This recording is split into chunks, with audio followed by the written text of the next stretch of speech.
Baik, selamat pagi, siang, sore buat kita semua. Di sini kami kelompok 10 dengan saya sendiri Sadrak Malau dan teman saya Perkasa David Pangaribuan akan membawakan materi tentang garis dan bidang ruang tiga dimensi.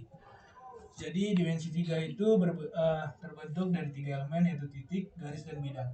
Titik itu adalah lukisan tanda nokta yang dibubuhi nama menggunakan huruf kapital. Suatu titik tidak memiliki besaran dan tidak berdimensi. Nah, sedangkan garis itu adalah himpunan titik-titik yang hanya memiliki ukuran panjang dan berdimensi satu. Dan sedangkan bidang itu adalah himpunan titik-titik yang memiliki ukuran panjang dan luas sehingga bisa dikatakan berdimensi dua. Bidang itu adalah luasan atau bidang datar dan hanya dapat dibentuk dari ada tiga. Yang pertama tiga titik berbeda, yang kedua satu titik dan satu garis, dan yang terakhir dua garis yang berpotongan atau sejajar. Ini adalah contoh titik, garis, dan bidang. Jadi yang A ini adalah contoh dari titik, dari di mana di sini ada A dan B, dan yang B ini adalah jajar genjang di mana itu ada siku dari A. Dan selanjutnya adalah suatu titik, garis, ataupun bidang memiliki suatu posisi atau kedudukan satu sama lain. Kedudukan ini itu mempunyai syarat-syarat khusus. Dan pertama itu dari kedudukan terhadap garis itu, yang pertama titik itu terletak pada garis. Yang dimaksudnya adalah titik itu berada pada garis karena garis itu memiliki titik. Contohnya titik A, P, dan titik B pada gambar. Yang kedua itu titik berada di luar garis. Titik berada di luar garis ini karena garis itu tidak melalui titik. Contohnya titik Q. Selanjutnya akan dibawakan oleh Perkasa. Kedudukan titik terhadap bidang. Titik berada pada bidang terjadi karena yang pertama bidang melalui titik, yang kedua titik berada pada garis yang terletak pada bidang itu, contohnya titik P. Titik berada di luar bidang dan titik berada di luar bidang terjadi karena yang pertama bidang tidak melalui titik, yang kedua titik tidak berada pada garis yang berada pada bidang itu, contohnya titik Q.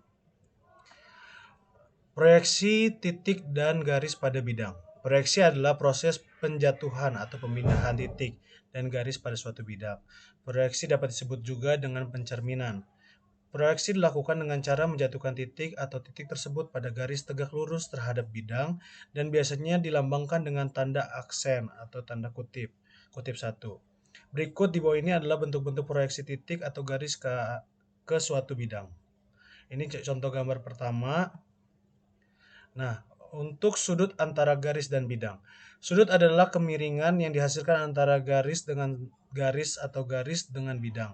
Sudut pada dimensi 3 biasa disimbolkan dengan A, B, dan O.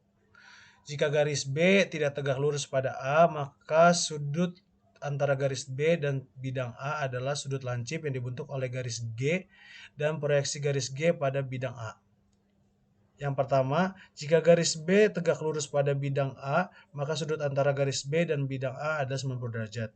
Yang kedua, jika garis B terletak pada bidang A atau sejajar dengan bidang A, maka sudut antara garis B dan bidang A adalah 0 derajat.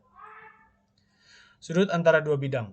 Sudut antara dua bidang atau yang berpotongan biasanya adalah sudut yang terbentuk oleh dua garis pada masing-masing bidang tadi, di mana setiap garis itu tegak lurus pada garis potong kedua bidang tersebut di satu titik. Garis A, B sama dengan perpotongan garis bidang A dan B. AB dan BC tegak lurus dalam kurung A, B. Jadi sumber yang kami dapat dari materi ini adalah yang pertama dari materi dari Sir Sulaiman, dan yang kedua kami dapat dari website yang bernama Kuiperblog Matematika. Sekian dari presentasi yang kami bisa bawakan. Kiranya Tuhan Yesus memberkati. Terima kasih banyak.